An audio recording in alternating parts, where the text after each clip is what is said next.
Eto na mga boss, kakapasok lang na balita. Grabe ang House Private Prosecutor. Nagsalita na, binulgar na si Attorney Michael Powa matapos di umano siyang ituro ng abogado ng COA na siyang kasabwat ni Vice President Sara Duterte sa nawawalang pera sa confidential fund. Pero nabuking sa impeachment trial kung paano nila nilimas ang pera ni Powa at Duterte. Nagulat nilabas ni Attorney Lorna Capunan sa impeachment court ang mga resibo ng OBP at DepEd. Pero bago tayo magpatuloy, baka pwedeng i-click nyo muna ang like, share, comment, subscribe at i-hit nyo na rin ang notification bell kung gusto nyo ng mga ganitong klase ng video para laging updated kayo sa mga susunod pa nating ibabalita. Kaya tara, panoorin na natin to. There was a time po that I was called in a meeting.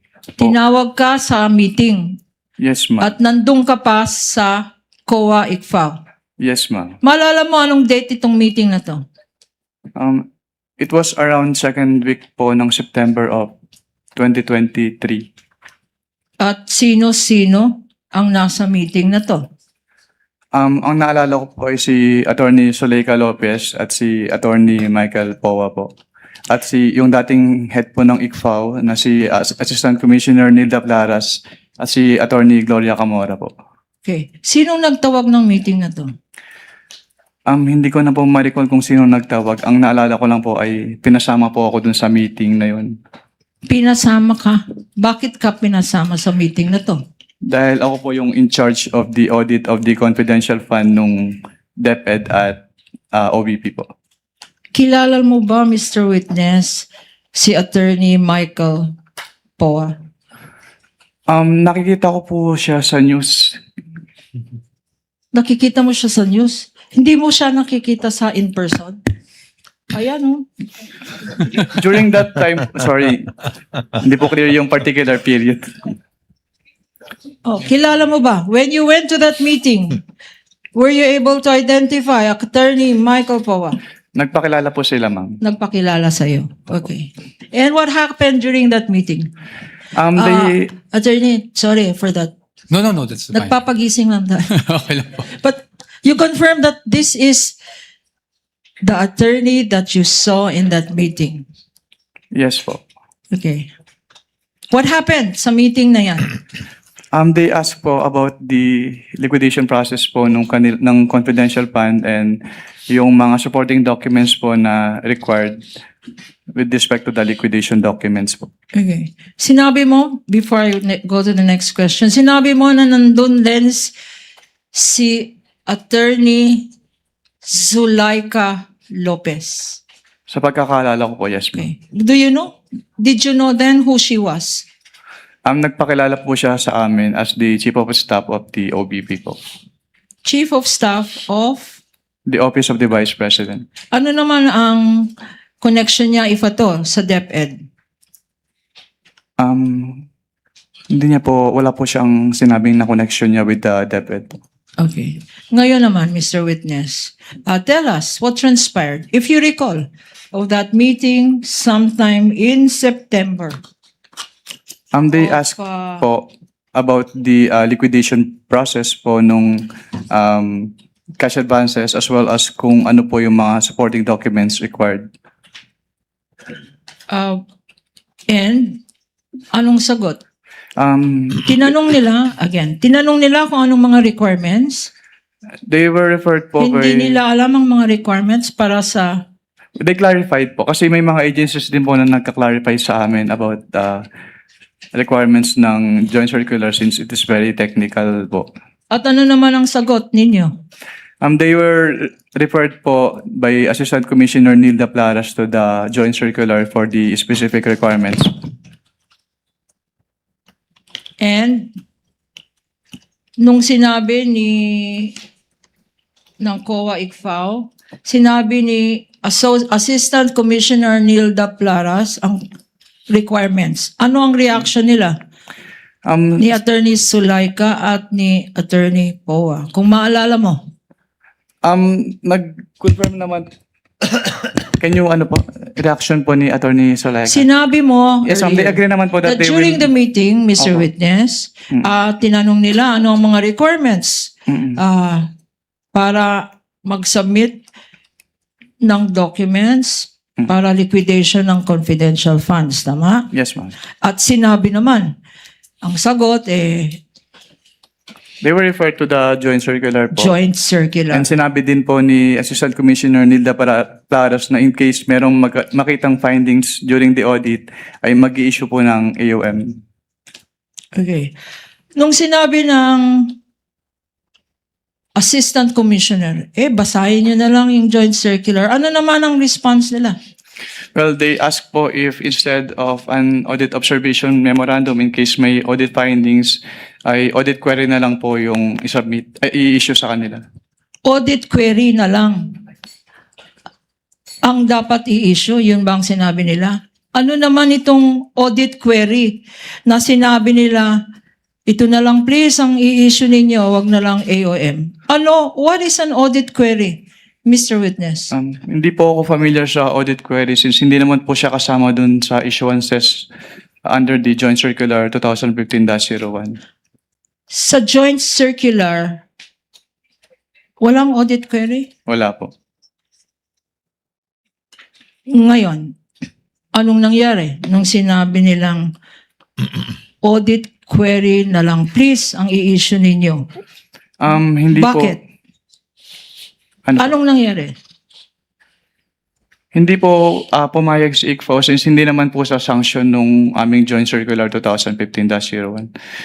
So nag-issue pa rin po kami ng AOM nung may na-note po kaming findings during the audit.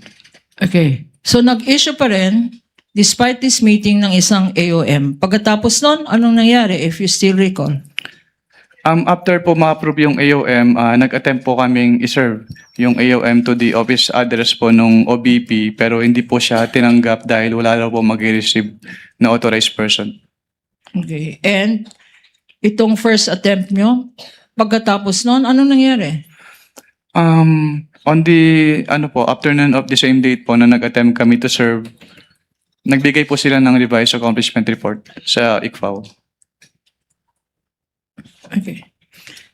Ngayon, Mr. Witness,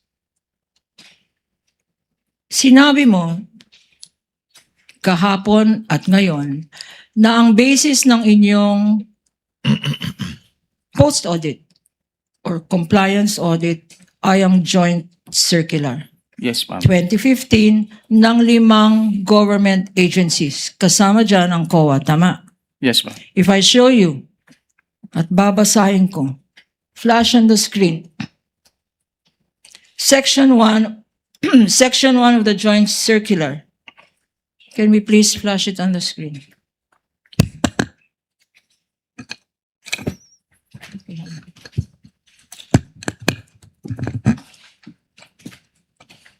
Ini-explain dito, and please refer, do you have a copy with you? Yes po. I have a copy po with me. I refer you now to the last sentence, which says,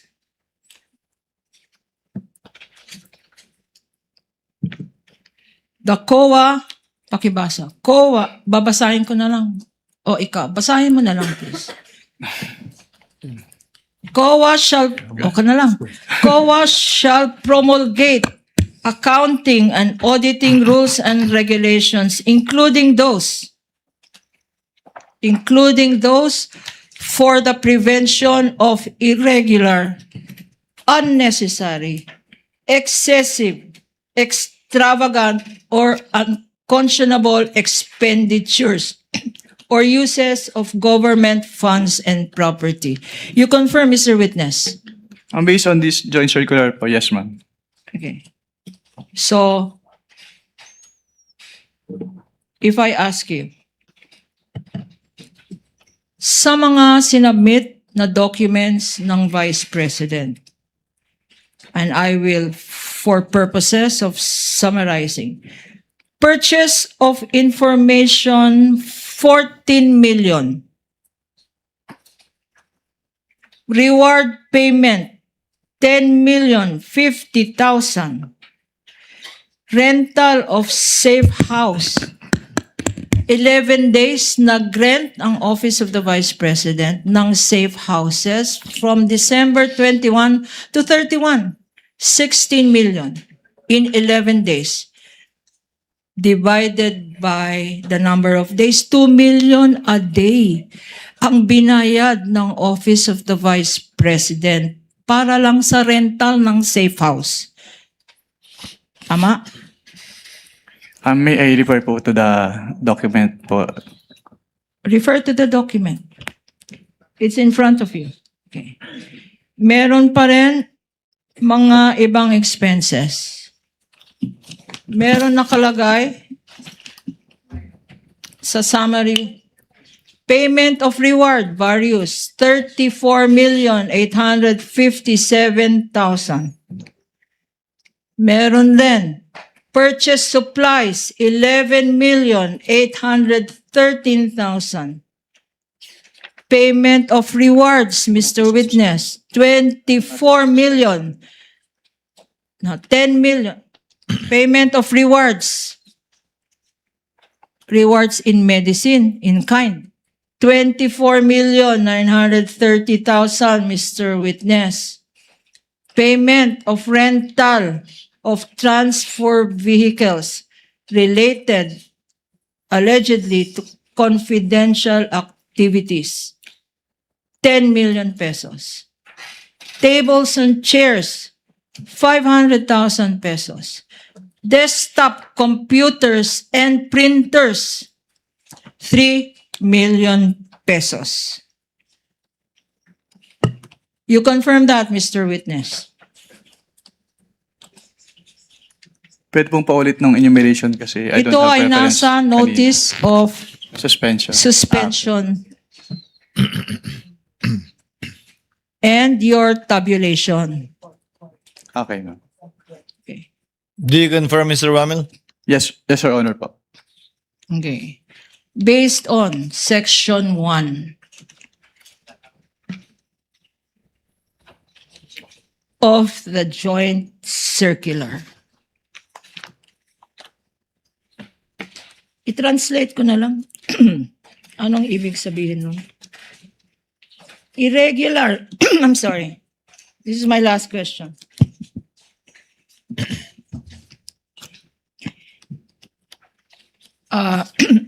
Medyo limited ang aking Tagalog no, or Pilipino. Ang pagkaintindi ko sa irregular kaduda-duda. Tama? Kaduda-duda, irregular. Ang counsel for respondent, if you can help me, it's in this translation, I'd happily welcome your translation. Unnecessary sa Pilipino. Unnecessary, hindi kailangan. Irregular is hindi palagi, hindi kinagawian. Yeah. Hindi pangkaraniwan. Hindi pangkaraniwan. Irregular. Kasi ang Counsel alam for ko... respondent, you agree? Hindi pangkaraniwan. Yes, Your Honor, I do. Okay. Kasi ang nalaman lang natin the other day is unusual. Ngayon naman, irregular. Hindi pangkaraniwan. Hindi pangkaraniwan. Unnecessary. Your- Hindi kailangan. Your Honor, I with all due respect again, if you may just ask the question na lang po. Sandali. Preliminary, Your Honor. Preliminary. Because this is already, Your Honor, I think we please. all know what's happening here. In any event, Your Honor, give me some leeway here. This is the last question before we break up for lunch. And considering We ask for the ruling of the the court, Your Honor. victory of Ayala, Your Honor, Let we're all in a counsel- happy mood. Let counsel wind up with this, with her This is my direct last question, counsel Your Honor. correspondent. Let's give her some Okay. leeway. I We will- submit. Unnecessary. Let's help in translating more accurately. Yes. Unnecessary, hindi kailangan. Excessive, labis. Extravagant. Maluho. Luho. Ang nakalagay dito, bongga kaday. Extravagant. Bongga, extravagant. At lastly, unconscionable. Sabi ni Attorney Virgil, kasuklam-suklam, unconscionable. Okay, Mr. Witness, sa binasa natin, Section 1, saan, if at all, itong mga binasa ko, saan babagsak itong... Objection, Your Honor. Question calls for a conclusion. Okay. In relation to his observation only, not as to the conclusion of law, given that the AOM is not a final disposition We submit. of the matter at hand. In relation to your observation and based on the audited documents, will it fall, if any, under any of this enumeration? Yes, ma'am. Under po the irregular expenditures. Irregular. Dahil irregular po siya dahil hindi po siya compliant or hindi po siya hindi po siya compliant with the provisions of the Joint Circular 2015-01, which is an issuance po of the COA, the DBM, the DILG, the GOCC, GCG, and the Department of National Defense rather. Okay, and my last question to you, Mr. Witness. Let us go now to paragraph 8.3 of the Joint Circular. And this is being flashed on the screen. For the record and for better appreciation of this honorable court, please read paragraph 8.3. Under item 8.3, failure of the accountable officer to liquidate any public funds for which he is accountable upon demand by any duly authorized officer shall be prima facie evidence that he has put such missing funds or property to personal use and benefit. Okay. So nakalagay dito sa 8.3, you are a lawyer as well, Mr. Witness, apart from an auditor. Ano ang ibig sabihin dito ng prima facie evidence? Ang ibig sabihin po ng prima facie evidence under 8.3 ay nagkaroon po ng presumption na ginamit yung funds for the personal use and benefit of the accountable officers. So kung ang accountable officer at masasabi mo ba na ang Vice President at ang and concurrently Secretary of Education, masasabi mo ba na accountable officer ito?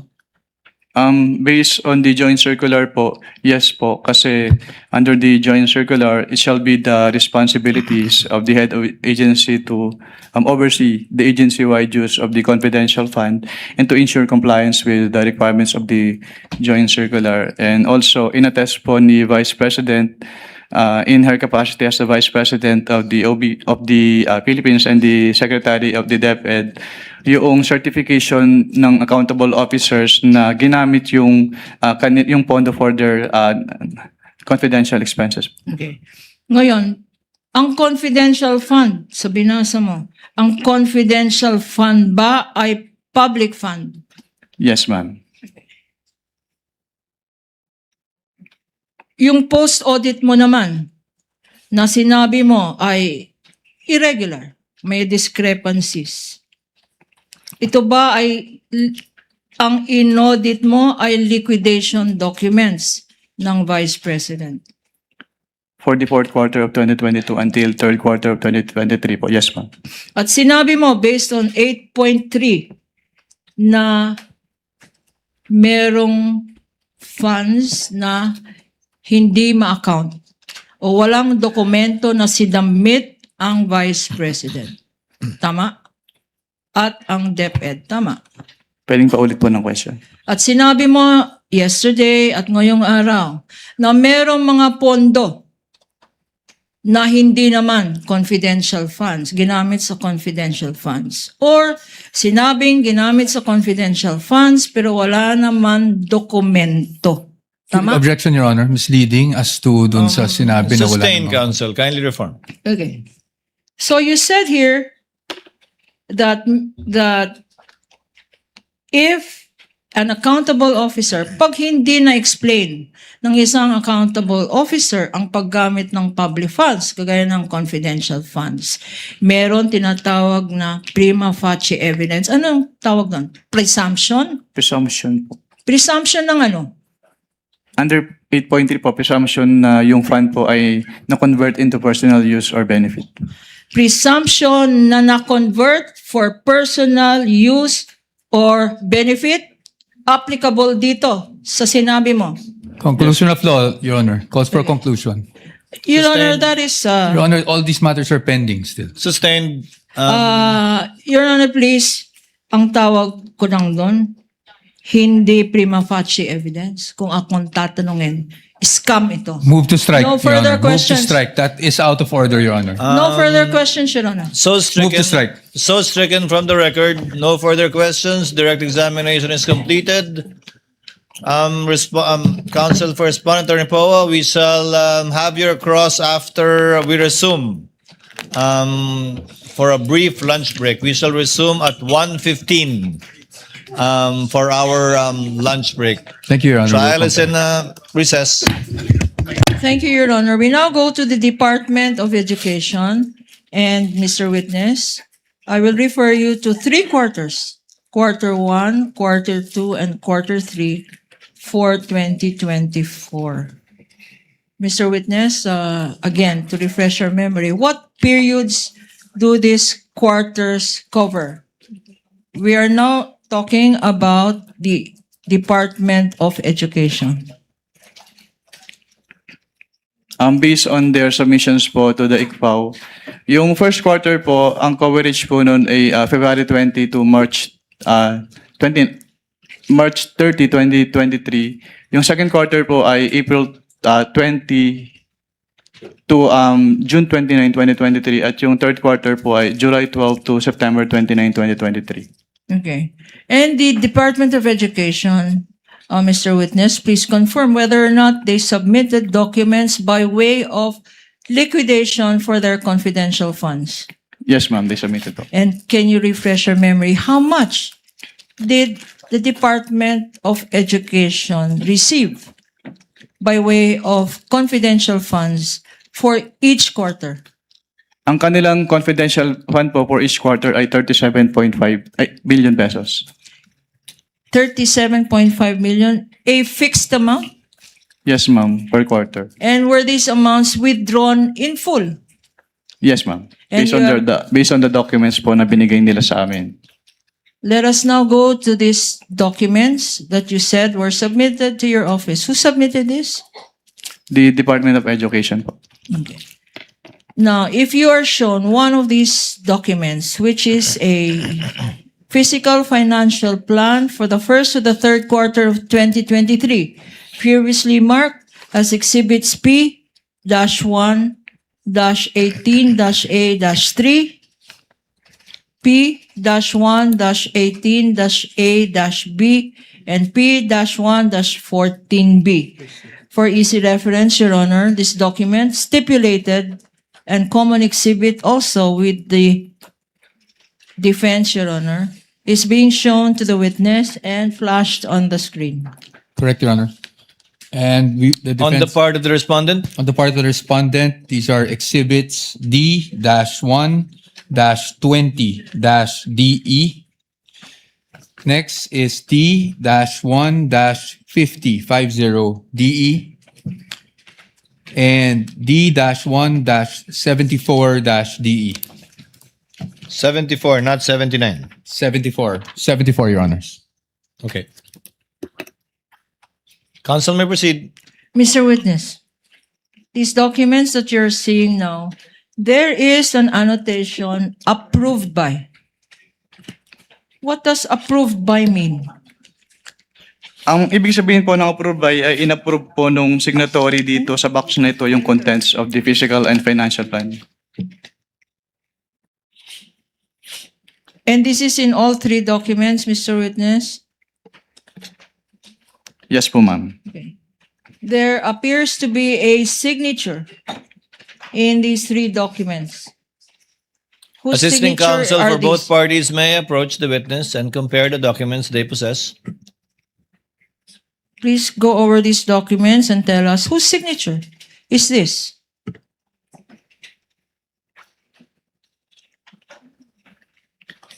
Signature po ni Vice President Sara Duterte po.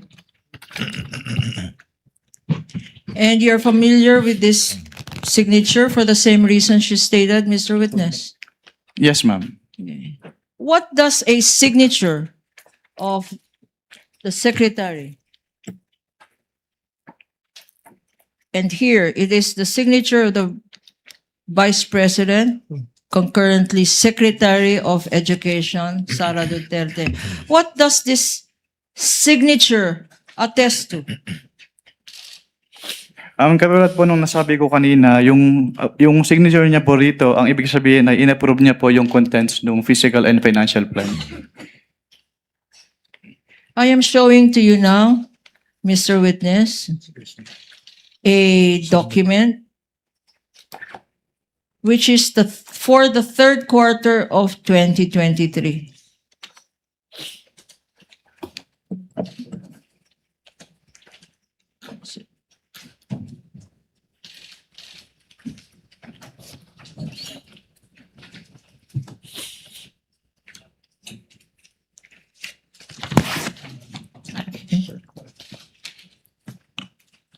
And this is part, as we can see on the screen, this is a part of Exhibit P-1-14-B. Please, for the record, tell us your observations. For the third quarter, for the first, second, and third quarter, as appearing in this exhibit and in the notes or the documents you're looking at. There is here, can you read? Physical target. Can you read the first column? Your Honor. Counsel for just a quick, respondent. interjection, again with the due indulgence and I think the patience of opposing counsel. But if we're talking about the third quarter fiscal and financial plan, I just wanted to confirm that you were still there when you received these documents, correct? Yes, sir. Yes, okay. That's all. That's all. It was submitted July 3, Yes. 2023. Just wanted to confirm that. Noted, counsel for the panel of prosecutors, Attorney Kapunan, you may proceed. What observations have you made or did you make as regards the first quarter submission in the physical and financial plan of the DepEd? Dun sa kanilang physical and financial plan for the first quarter, hindi po naka-indicate yung kanilang specific confidential activities na pagbabasehan po ng kanilang disbursement from the confidential fund. Nakalagay sa first column, counter-insurgency programs. Did the DepEd submit any evidence on this or documents evidencing what it claims to be expenditures on counter-insurgency programs? Based on their submissions po, wala po silang sinumit na document. And it says here, what was the outcome expected from this? If you can read for the record. Based on this document po for the counter-insurgency program, ang expected outcome po ay to prevent any recruitment by the NPA and other communist and leftist groups towards teachers and students. And, Mr. Witness, with this submission, did the DepEd, Department of Education, submit any list of NPAs, communist, or leftist groups?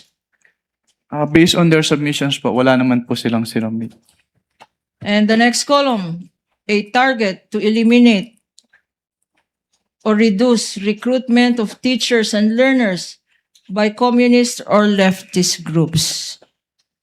Any observation on this?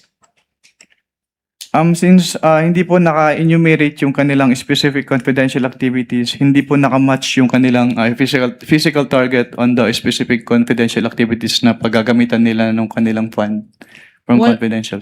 There was no list of teachers, no list of learners, nor list of communist or leftist groups appended to any of the documents submitted by the DepEd, Mr.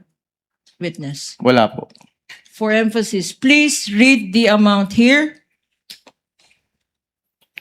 The amount po is 9,375,000 pesos. Okay.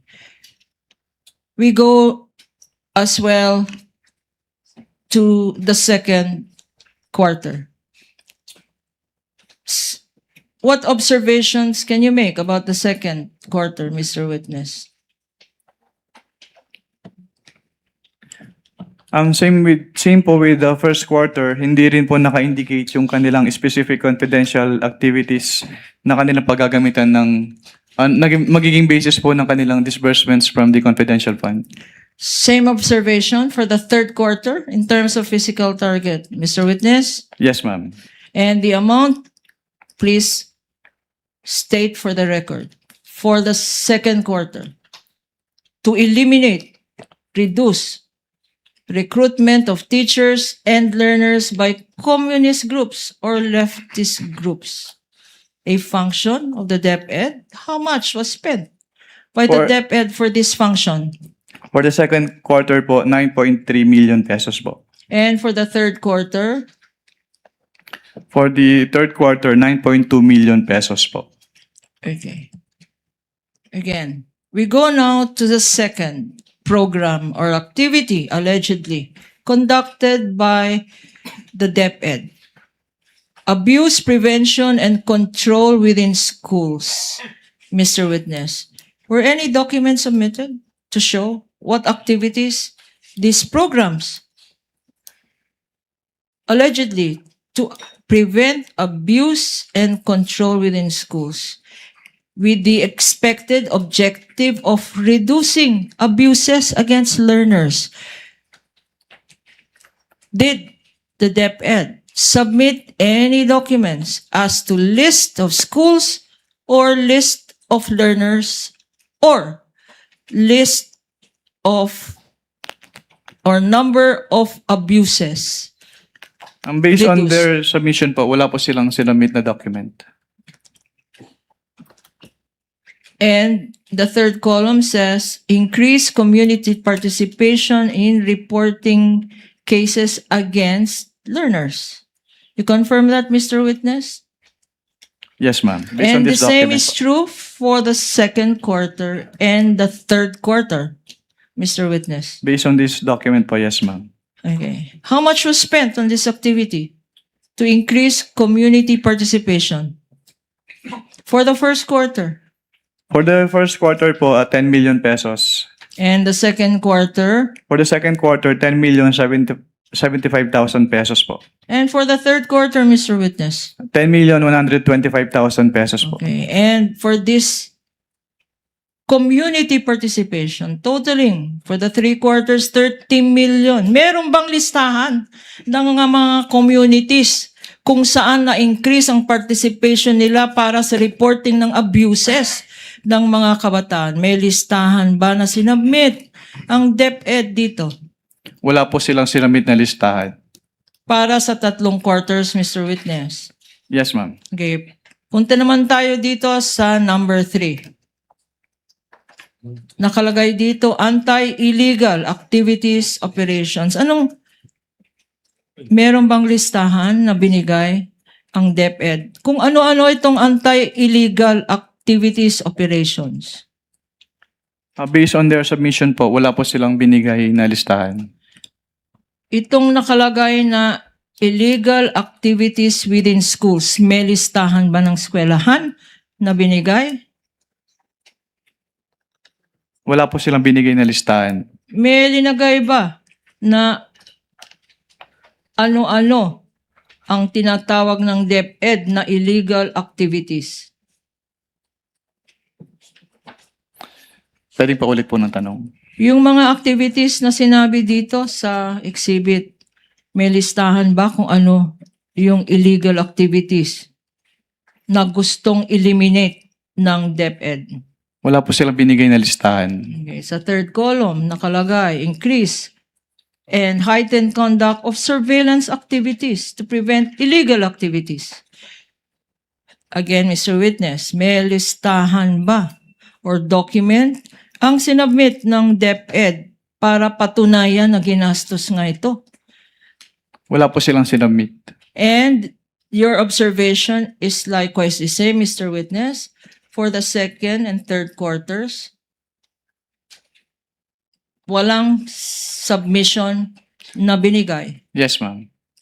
Pakibasa ang amounts involved dito. For the first quarter, ang amount ay Anong item po, ma'am? Number 3? number 3, yung tinatawag na anti-illegal activities operations. Magkano? Magkano ginastos ng DepEd? For the first quarter po, 9 million pesos. For the second quarter, 9.1 million pesos. And for the third quarter, 9,140,000 pesos po. Ano ang arithmetic nun? 9 times 8, almost 30 million. 27 million 27 million. 240,000 pesos po. Nawala, 27 million, nawala namang kasamang document para sabihin kung ano yung mga illegal activities na yan. Lastly, Mr. Witness, anti-extremism at terrorism programs. Extremism and terrorism programs ng DepEd. Anong ibig sabihin nito? Nakalagay dito sa second column, Your Honor, pakibasa.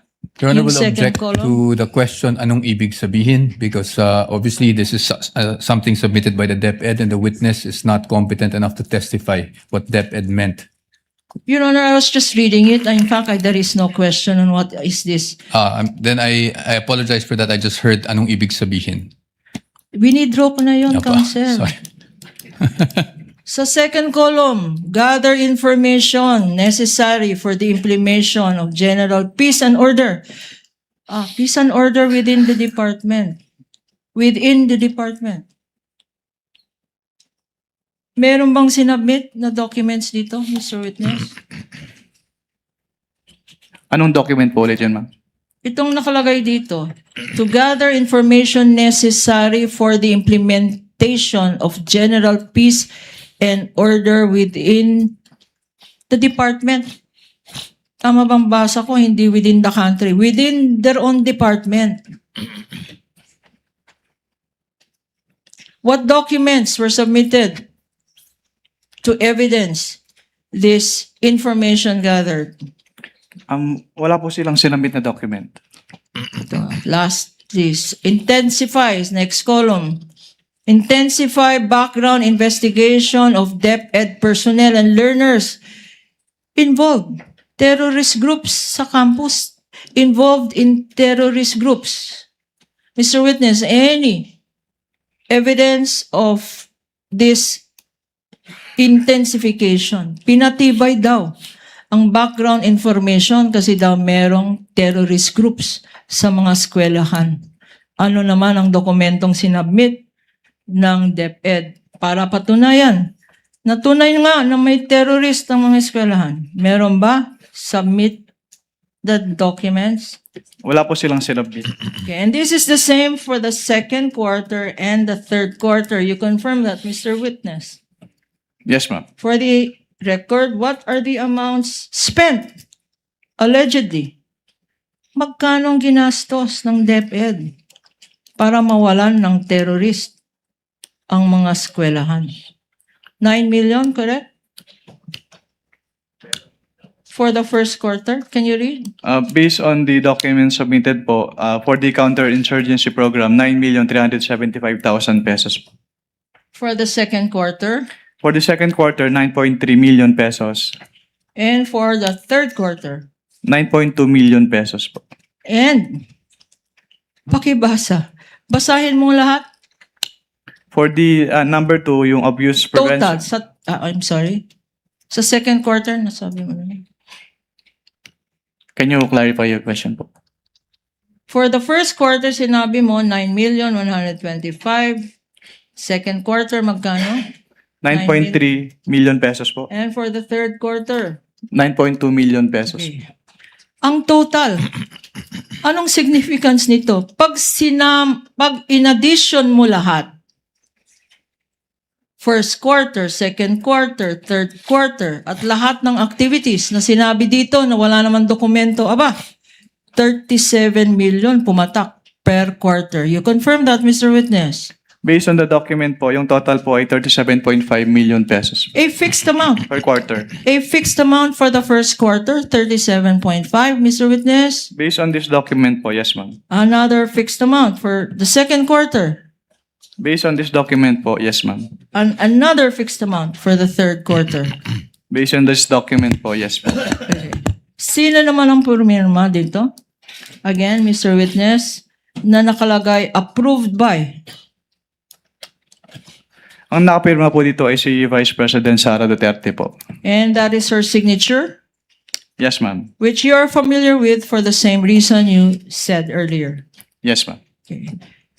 We now go to 3 liquidation documents, which are land bank checks, again stipulated to by the counsel for the respondent. These are land bank checks number 0000453 dated February 20, 2023. Exhibit P-1-20-A. Another land bank check 000000964 dated April 19, 2023. And another land bank check number 000002250 dated 11 July 2023, marked by prosecution success, respectively as Exhibit P-1-20-A, P-1-20-B, and P-1-20-C, being flashed on the screen and shown by Attorney Peña to the witness. For the record, counsel for respondent, these are your exhibits. What again for the record? For the check ending 0453 dated February 20, 2023, Your Honors, that was marked as Exhibit D-1-3-DE. For the check dated July 11, 2023, check ending number 2250, that is Exhibit D-1-57-DE.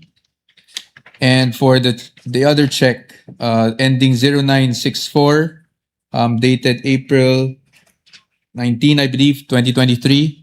This is D-1-27-DE, Your Honor. Correct. Duly noted. Counsel may proceed. Thank you, Your Honor. Now, tell us, Mr. Witness, ano naman ang significance ditong mga tatlong land bank checks na nakalagay dito sa screen at na-examine mo? Ang significance po ng land bank checks na ito ay ito po yung proof na pwede nilang i-withdraw yung kanilang cash advances po. And anong periods covered? Based on the documents po na mention na pakita earlier, for the first quarter, ang period covered po ay February 20 to March. May I refer po to the documents for the period po, Your Honor? Witness may do so with respect to the, you're referring to the physical and financial plan To the ano po? or to the check? Not the check. To the land bank checks, Your Honor.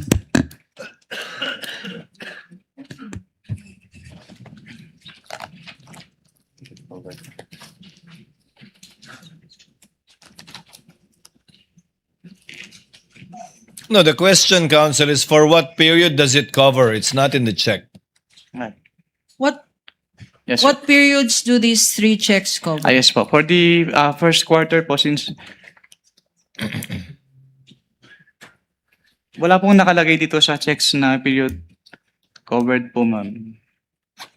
Pero yung first check po is for the first quarter 2023.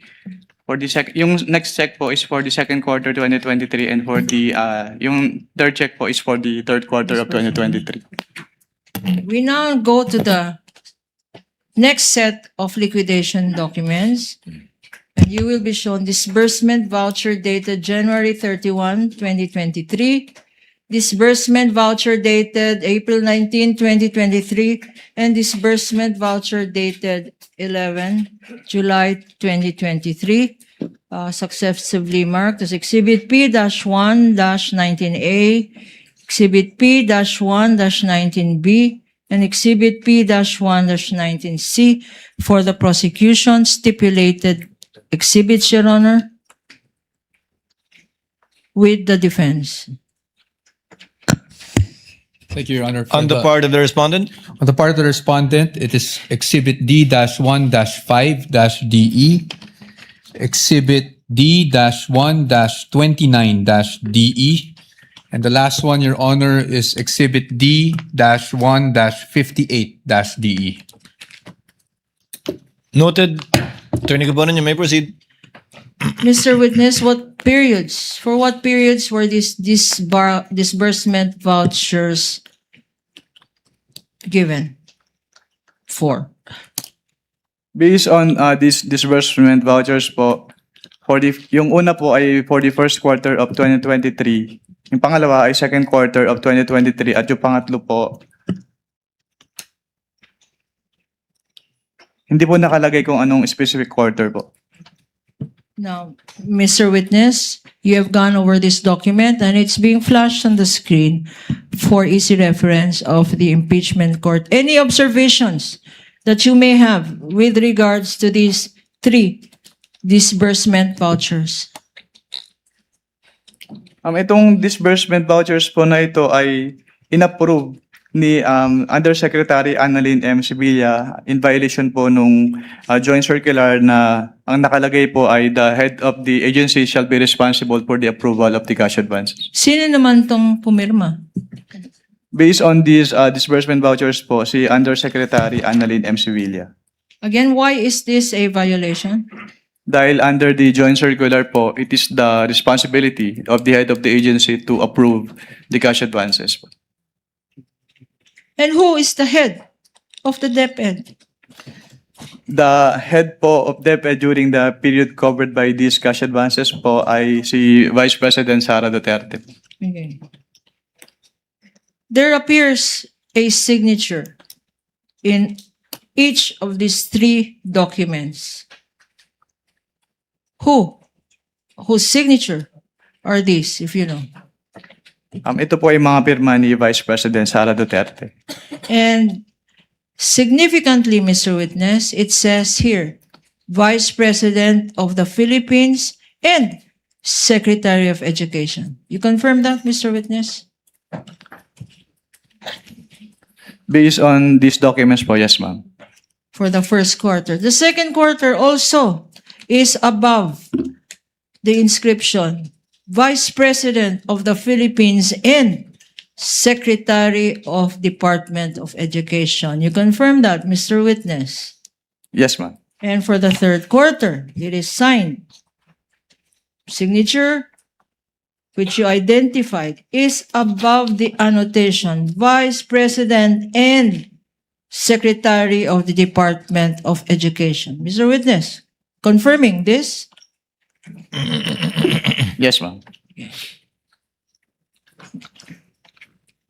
And what is the significance, Mr. Witness, of the Vice President concurrently DepEd Secretary's signature to these 3 documents?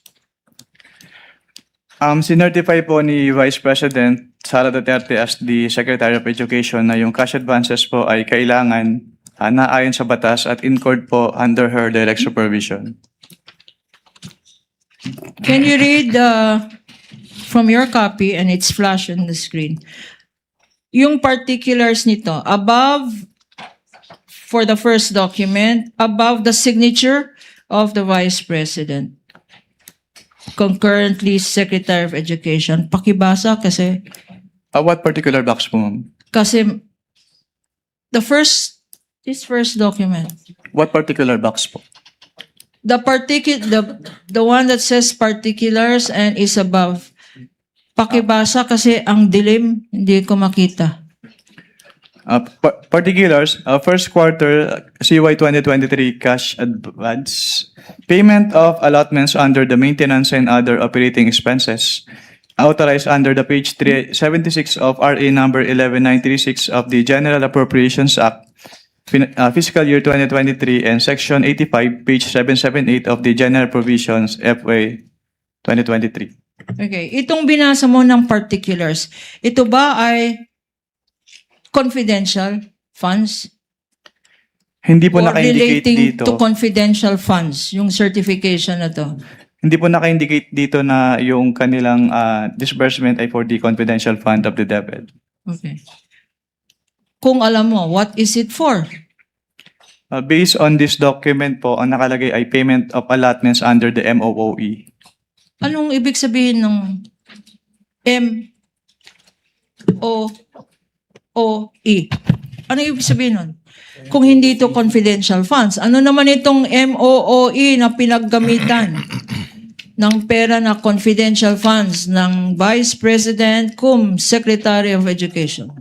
Yung MOOE po kasi kasama yun doon sa kanilang regular funds. Regular funds. Yes, ma'am. Ang regular funds ba, paki-explain lang sa akin from a layman's point of view. Ano ang regular funds at ano ang confidential funds? Yung regular funds po ng agency, yun yung kanilang pondo na ginagamit nila for their operations and yun po. Well, yung confidential fund po, ito po yung specific lump sum ng agency which is to be used for their confidential operations. At pareho rin ang annotation dito sa second disbursement voucher at third disbursement voucher, Mr. Witness, na ito ay patunay na dinisburse ang mga pondo para sa confidential funds para sa operational expenses. Pwede bang paulit po ng tanong? So, ang sinasabi ko, I will reform. So, itong disbursement voucher na nakalagay dito, sinabi mo, when asked, you explained that this appears to be, ito nakalagay dito, ay liquidation ng expenses na hindi naman para sa liquidation ng confidential funds. Kasi confidential to ng regular funds niya, tama? Disbursement voucher pa lang po ito. Disbursement voucher pa lang po itong Disbursement voucher, Document. disbursement voucher na sinasubmit para liquidating document para sa confidential fund, Mr. Witness? It is one of the documents po submitted to support the liquidation. At you confirm na nakalagay dito, operational expenses. Based on these documents po, maintenance and other operating expenses. Maintenance and other operational expenses. Yung maintenance and other operational expenses ba ay nasa listahan kung ano ang allowed sa joint circular na expenses para sa confidential funds, maintenance, and other expenses. Kasama ba yan sa tinatawag mong exclusive listahan ng pwede paggamitan ng confidential funds, Mr. Witness? Pag sinabing maintenance and other operating expenses po, wala po siya specifically dun sa enumeration ng item 4.8. At sinabi mo, exclusive. Pag wala sa listahan, bawal. Tama, Mr. Witness? Under 4.8 po. Under Yes, 4.8 of the circular. The same observations, Mr. Witness, for the second and third quarter. Ang nakalagay dito ay regular funds, maintenance, and MOOE, hindi confidential funds. Based on your documents, for the second and third quarter, Mr. Witness. Based on these documents, nakalagay po MOOE and not confidential fund. Okay. Punta naman tayo sa next set of documents, Mr. Witness. Mr. Witness, you want to drink water?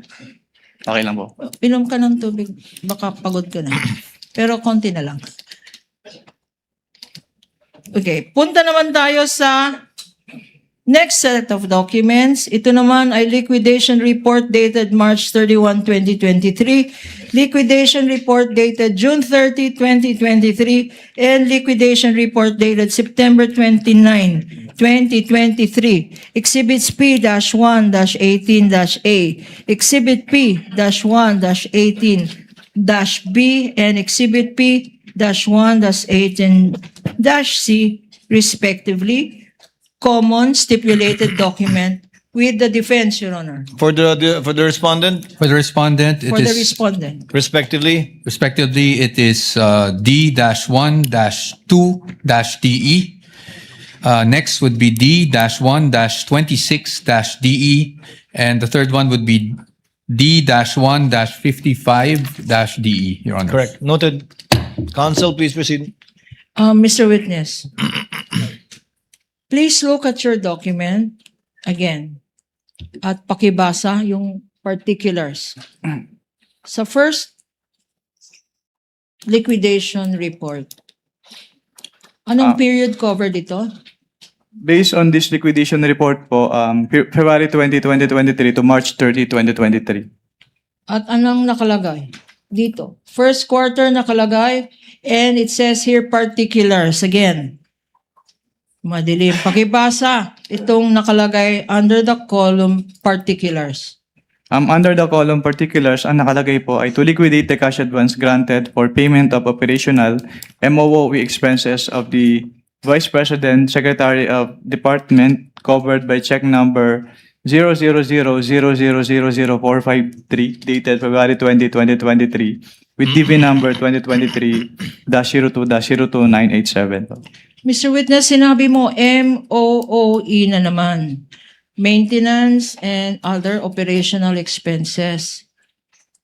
Ito ba ay allowed as liquidation ng confidential funds under your joint circular 2015?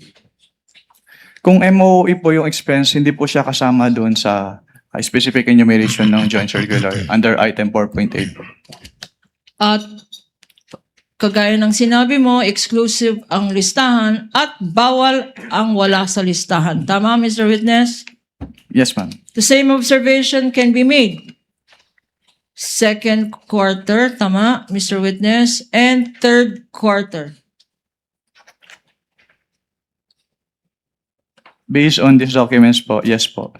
The second quarter covering what period for the record? For the second quarter, ang nakalagay po dun sa liquidation report, April to June 30, 2023. And the third quarter, Mr. Witness. Ang nakalagay po dun sa liquidation report, July to September 30, 2023. At pareho rin nakalagay. Walang reference sa confidential funds at sinabi mo earlier itong MOOE, maintenance and other expenses are dapat kasama sa regular funds, hindi confidential funds, Mr. Witness. Yes po, ma'am. At meron dito sa bottom portion, signature. In all three documents, there is a signature appearing thereat. Pakitingin ng signature na yan.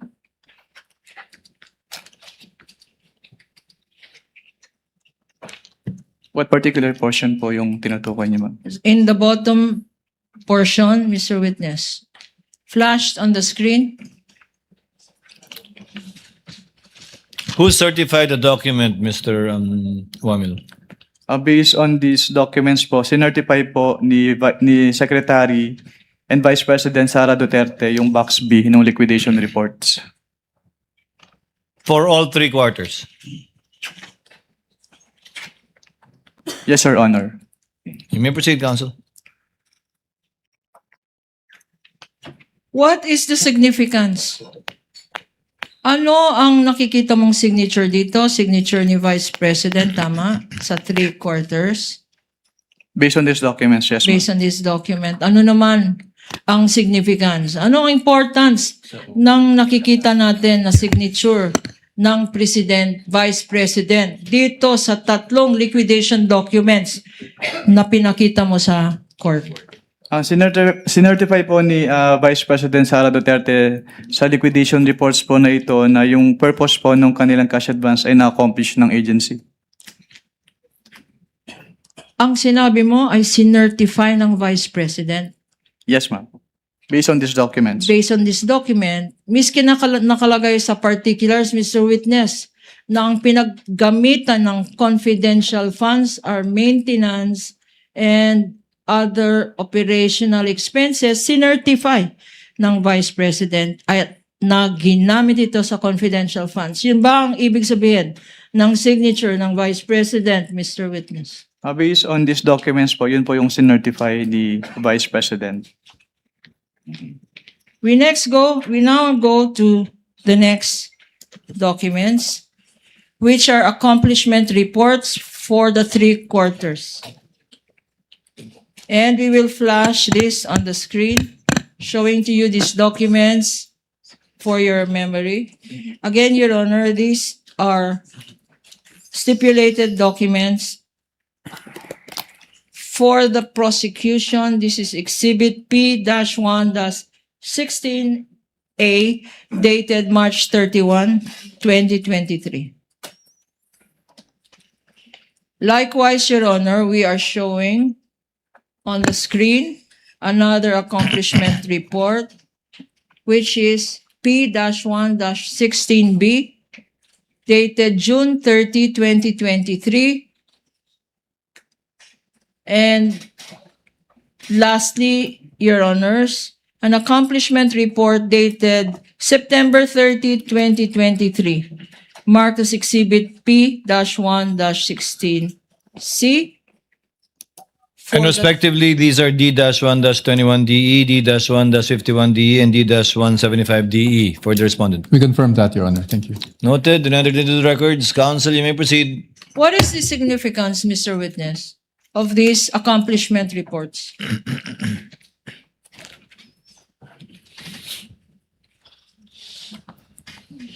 Can you repeat the question po, ma'am? Sorry.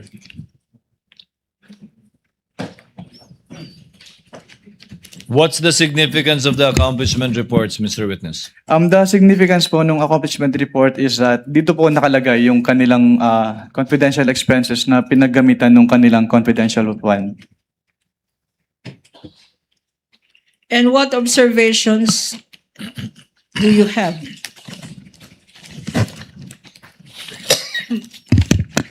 If any, On what particular period po? per quarter. The first quarter, anong observation ang masasabi mo dito sa accomplishment report na sinubmit? For ng the DepEd? first quarter po, meron po silang sinama na line item for na confidential expense na hindi po among the allowable confidential expenses under item 4.8 of the Joint Circular, at yun po yung payment of incentives for traveling relative to the confidential operations under the Counterinsurgency Program, also under the Abuse Prevention and Control with Schools Program, under the Anti-Illegal Activities Operations, and under the Anti-Extremism Terrorism Programs. And also dun sa kanilang anti-extremism or terrorism programs, meron ding nakalagay na provision of medical input aid, which is not among the allowable expenses under item 4.8 of the Joint Circular. Okay. Mga magkano?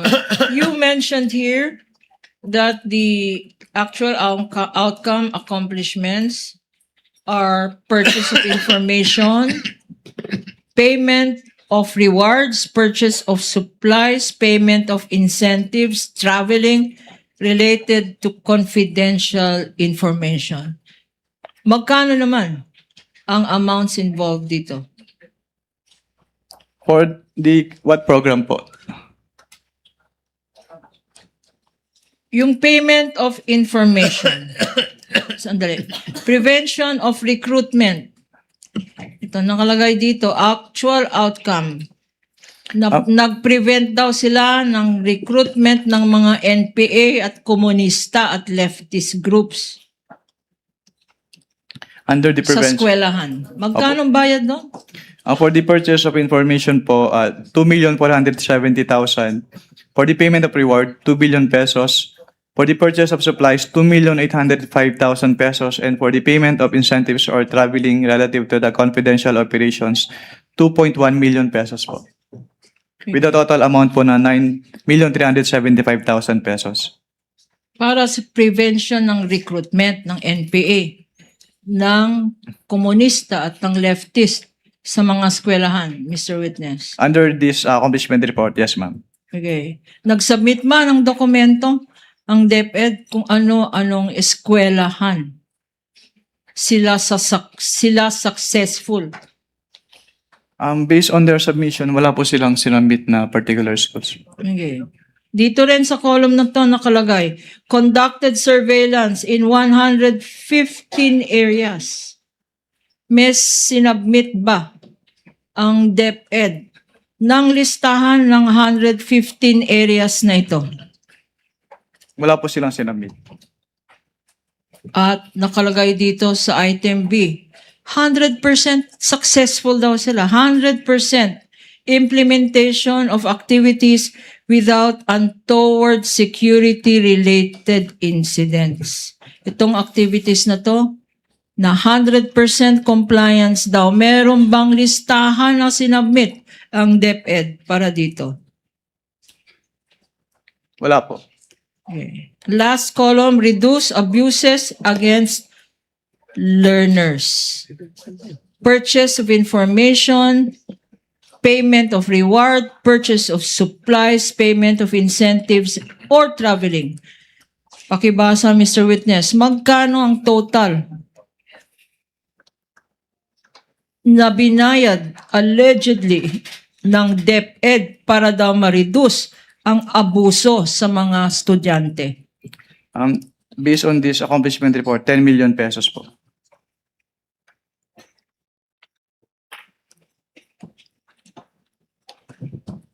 I'm sorry. What else did you observe, Mr. Witness? Based on this accomplishment report, meron din po silang payment of reward na 2 million pesos for the counterinsurgency programs, 2,130,000 pesos for the abuse prevention and control within schools, 1.5 million pesos for the anti-illegal activities operations, 1,879,000 pesos for the anti-extremism, terrorism programs, pero wala po silang sinamit na document evidencing the success of the information gathering or surveillance activities on account of the information given by the informer. Base sa observation mo at sa mga sinabi mo dito, meron bang violations ito ng Joint Circular 2015? Yes po, na-violate po yung item 4.8.5 of the Joint Circular. Pakiulit nga kung ano yung item 4.8. Yung item 4.8.5 po, doon nakalagay yung 3 conditions for a valid payment of reward. Una, it must be approved by the head of the agency. Pangalawa, it must be supported with a document evidencing the success of the information gathering or surveillance activity on the account of the information given by the informer. At pangatlo ay dapat directly related yung activity to the conduct of the confidential activities of the agency concerned. Ano naman, Mr. Witness? Para sa unang item, prevention of recruitment, etc., 9.3 million. Para sa reduction of abuse against learners, 10 million. Para sa eliminate illegal activities sa loob ng eskwelahan, another 9 million. At para kumuha ng alleged mga information para i-implement daw itong mga programs na to, 9.1. At lahat-lahat, iba-iba. Pero ang total na naman ito, basahin mo nga ang total for the period February 20, March 30, 2023. Ang total po ay 37.5 million pesos. Eksakto, Mr. Witness. Eksakto po sa cash advance nila. Eksakto sa cash advance nila. Sa last page dito, and I show you now the last page, there is here. Approved by. Anong ibig sabihin? Ang ibig sabihin po ay, ng approve by ay inapprove po nung signatory kung ano man yung contents ng accomplishment report. At tell us, sino ang signatory nitong mga ang accomplishment report na to? Ang signatory po ay si Vice President and Education Secretary Sara Duterte po.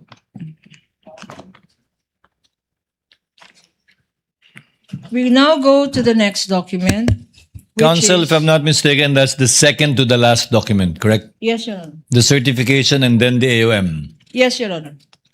Just so that we can pause for lunch after those two documents so that we don't cut you off in regard to your direct. I presume you will be ending your direct after those two documents are identified by the witness? Your Honor, Council, if I first may one. just, for expediency's sake, only, of course, if the distinguished opposing counsel would allow. Since these documents are quite similar except for the amounts, we are willing to stipulate that the witness will have the same observations for the second quarter, the third quarter. Ang pagkakaiba lang po siguro ay yung amounts. With respect, you're referring to the certification? No. Sorry, the accomplishment reports. Your Honor. Accomplishment report. I think so stipulated, no need to proceed with respect Without- to the other two documents. Same observation except for the amounts. Yes, without accepting, of course, the interpretation of the witness, which goes without Of course. saying. Yes. But same testimony with respect to his observation for the second and the third quarter that he gave in regard to the first quarter. If that is okay with distinguished opposing counsel. Yes, yes, Your Honor, it is in order. And with our counter manifestation that the testimony of this witness by way of explanation to these accomplishment reports for the second and third quarter be likewise adopted by way of reference and explanation to why these activities are in violation of the Joint Circular 2015, Your Honor. Same testimony with respect to the first quarter. Duly noted. Council may proceed with certifications and I guess the AUM. Again, before we pause for lunch, Council. We now go to 3 certifications. And this is a DepEd certification dated March 31, 2023. DepEd certification dated June 30, 2023, and DepEd certification dated October 2, 2023. P-1-15-A, P-1-15-B, and P-1-15-C. And likewise for the respondent, D-1-6-DE, D-1-30-DE, and D-1-59-DE. We confirm, Your Honor. Thank you. Noted. Council may proceed. Your Honor, please, it is now our turn to ask if counsel is willing to stipulate as to these DepEd certifications, as to the meaning of attest, and as to the signature in these documents being the signature of the Vice President. And that these are pro forma documents where the witness previously did not see anything, did not observe anything extraordinary. Yes. Copy- Counter manifestation that these are templates and that we do not admit the interpretation of what attest means, but we do accept that the witness will have the same explanation, his explanation of what In attest regard to means, it being pro forma. Yes. In Counsel? if I may, that pro forma to me means copy-paste, Mr. Witness. which I objected to. I hope you understand. Kala ko distinguished counsel. makakalusot. Okay. Stipulation duly noted by both parties. Lastly, Mr. Witness,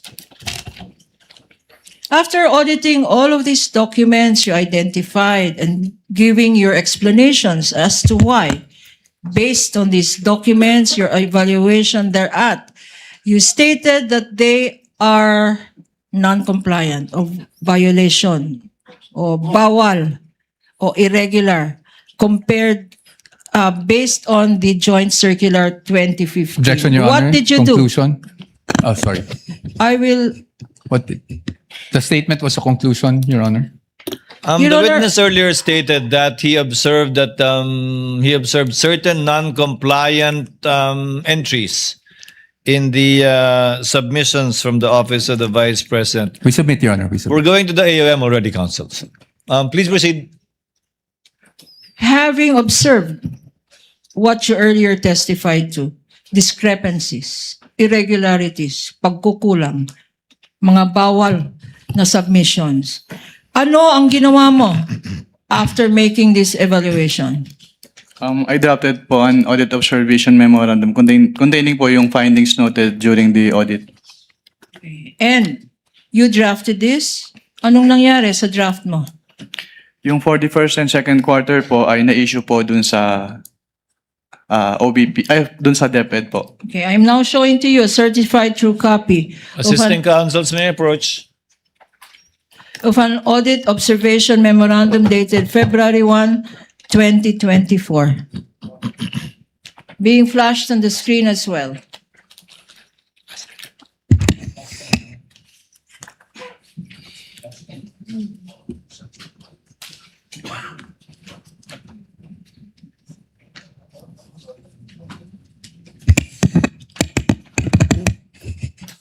Marked, Your Honor, as Prosecution's Exhibit P-1-21A, Common Exhibit with the defense. For the defense, it's D-1-132, correct, counsel? No, Your Honors, it's D-1-111-DE. 111. Thank you, Your Honor. Noted. And Mr. Witness, look at your document to refresh your memory. What periods does this audit information memorandum cover?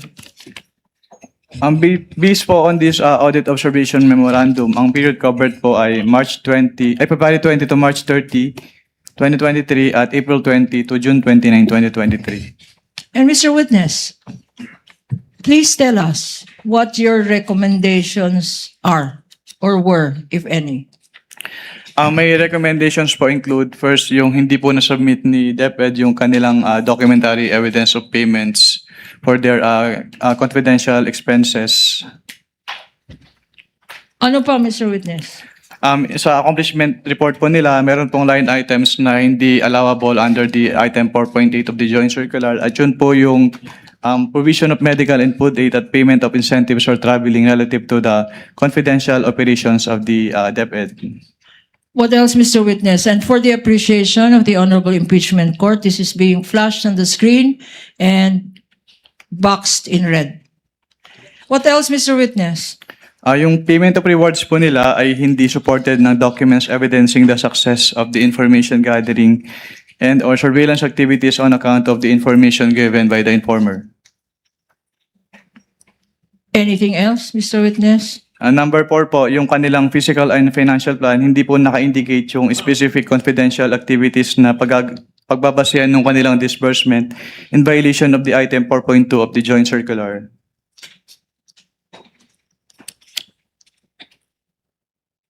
Anything else, Mr. Witness? Yung kanilang disbursement voucher po ay inapprove ni Undersecretary Annalyn M. Sevilla instead of the head of the agency in What do you- violation of item 6.3.1b of the Joint Circular. And who is this person that you mentioned? Based on the documents submitted, si Annalyn M. Sevilla po yung Undersecretary for Finance ng DepEd during the time po na na-issue tong AOM. Okay, and the signature? Can you identify the signature? Signature po saang part po? On the last page of this document. Which among these po? The AOM, with Mr. Witness. Which among these signatures po yung tinutukoy niyo? There is a signature here above the name Assistant Commissioner Officer in Charge, Nilda B. Plaras. Can you identify this signature? Yes, ma'am. And why? Kasi nakita ko po siyang pumirma ng ibang documents at yung signature niya on those documents is the same po with this one. Ngayon, kayo bilang Pilipino, ano ang masasabi nyo at reaksyon sa balitang ito? Mag-iwan kayo ng komento sa ibaba at atin niyang babasahin isa-isa.